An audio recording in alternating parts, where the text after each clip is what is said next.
Everyone welcome to the सरकारी job channel. So Indian overseas bank यानी IOB की तरफ से लोकल बैंक ऑफिसर की नोटिफिकेशन आपके साथ शेयर कर रही हूँ। यहाँ पर आपकी 400 वैकेंसीज़ हैं लोकल बैंक ऑफिसर की, ठीक है।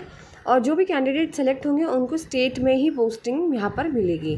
तो 12 मई से आपके फॉर्म शुरू हो जाएंगे फिलअप होना और लास्ट डेट आपकी 31 मई 2025 रहने वाली है। तो यानी ज़्यादा टाइम नहीं मिलेगा आपको। 12 मई से लेकर 31 मई तक आपको फॉर्म भरने हैं। पेमेंट की बात करते हैं तो वो भी आपको इसी टाइम पे ही फिल करना है। चलिए आप बात करते हैं कि यहाँ पर कहाँ पर वैकेंसी है। तो सबसे पहले तमिलनाडु, उड़ीसा, महाराष्ट्र, गुजरात, वेस्ट बंगाल एंड पंजाब। तो पोस्टिंग भी आपकी इन्हीं स्टेट पे होगी। और ये मैंडेटरी लैंग्वेज ज़रूरी है। अगर आप तमिलनाडु हैं तो आपको तमिल आनी चाहिए, उड़ीसा है तो उड़िया, महाराष्ट्र है तो मराठी, गुजरात में तो गुजराती, बंगाली एंड पंजाब है तो पंजाबी। टोटल तमिलनाडु में 260 वैकेंसीज़ हैं, उड़ीसा में 10 वैकेंसीज़ हैं, महाराष्ट्र में 45 है, गुजरात 30 है, वेस्ट बंगाल 34 है, पंजाब में 21 है। कैटेगरी वाइज यहाँ पर मेंशन की गई है, आप चेक कर सकते हैं कितनी SC ST की है, OBC UR और जनरल की कितनी यहाँ पर वैकेंसीज़ हैं। एलिजिबिलिटी क्राइटेरिया की अगर बात करते हैं यहाँ पर, तो सबसे पहले आपकी मिनिमम एज 20 होनी चाहिए और मैक्सिमम आपकी एज 30 होनी चाहिए। यानी आपका जो जन्म है, आपका बर्थ है, बॉर्न डेट है वो 1 मई 2005, 1 मई 2005 से पहले का, ठीक है, बाद का नहीं होना चाहिए। 1 मई 2005 के बाद का नहीं होना चाहिए और 2 मई 1995 यानी 2 मई 1995 के पहले का नहीं होना चाहिए। इस तरीके से आप अपनी एज कैलकुलेट करेंगे। यहाँ पर आपने किसी भी स्ट्रीम से ग्रेजुएशन डिग्री पास आउट कर रखी हो, ठीक है।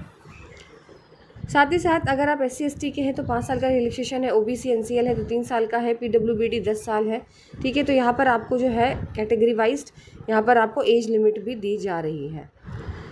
साथ ही साथ यहाँ पर सारी चीज़ें मेंशन की गई हैं PWBD कैटेगरी, EWS के लिए, जो कि आप चेक कर सकते हैं। सैलरी यहाँ पर आपको जो दी हुई है, assistant manager scale 1 scale of पे दिया हुआ है आपको, आप यहाँ पे देख सकते हैं। यहाँ पर आपका सिलेक्शन जो होगा वो एग्ज़ाम होगा आपका। सबसे पहले reasoning and computer aptitude 30 question 60 marks के, general economic banking awareness 40 question 40 marks, data analysis और इंटरप्रिटेशन 30 क्वेश्चन 60 मार्क्स और इंग्लिश 40 क्वेश्चन 40 मार्क्स। सब इंग्लिश और हिंदी बाइलिंगुअल लैंग्वेज में होगा पेपर आपका। 140 क्वेश्चन 200 मार्क्स और रीजनिंग के लिए 60 मिनट्स दिए जाएंगे, जनरल बैंकिंग अवेयरनेस के लिए 30 मिनट्स है, DI के लिए 60 मिनट्स और इंग्लिश के लिए 30 मिनट्स दिए जाएंगे। यहाँ पर जो है 1/4 आपकी यानी 0.25 आपकी नेगेटिव मार्किंग यहाँ पर होगी, ठीक है। फिर आपका लैंग्वेज प्रोफिशिएंसी टेस्ट होगा, यानी आपका लोकल लैंग्वेज आपको रीडिंग, राइटिंग, स्पीकिंग तीनों आनी चाहिए। फिर आपको पर्सनल इंटरव्यू के लिए बुलाया जाएगा आफ्टर पासिंग और qualifying your language proficiency test, ठीक है। फिर आपका पर्सनल इंटरव्यू लिया जाएगा। तो ये सारी चीज़ें थी। अगर आपको अप्लाई करना है और आप कर सकते हैं। एप्लीकेशन फ़ीस आपकी SC ST PWBD की 175 है, जनरल EWS OBC की 850 यहाँ पर आपकी जो है वो फ़ीस ली जाएगी। बाकी सारी इन्फॉर्मेशंस आपको यहाँ पर दी हुई हैं, आप जो है देख सकते हो यहाँ पर, ठीक है।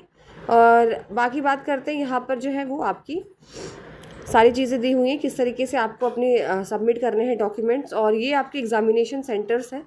तो आपका एग्जामिनेशन सेंटर जो है वो Andaman Nicobar, Andhra Pradesh, Arunachal Pradesh, Assam, Bihar, Chandigarh, Chhattisgarh, Goa, Gujarat, Haryana, Himachal, Jammu Kashmir, Jharkhand, Karnataka, Kerala, MP, Ladakh, Lakshadweep, Maharashtra, Manipur, Meghalaya, Mizoram, Nagaland, Delhi, Orissa, Puducherry, Punjab, Rajasthan, Sikkim, Tamil Nadu, Telangana, Tripura, UP, Uttarakhand, west Bengal. यानी सेंटर्स जो है वो आप चाहे जो कोई सा भी चूज़ कर सकते हैं, जो भी आपके घर के पास पड़ता है आप वही सेंटर चूज़ करिएगा। बाकी पोस्टिंग आपकी उन्हीं स्टेट्स में होगी जहाँ पर ये वैकेंसीज़ हैं। तो चलिए, वीडियो अच्छी लगी तो लाइक एंड शेयर ज़रूर करिए, चैनल को सब्सक्राइब करें।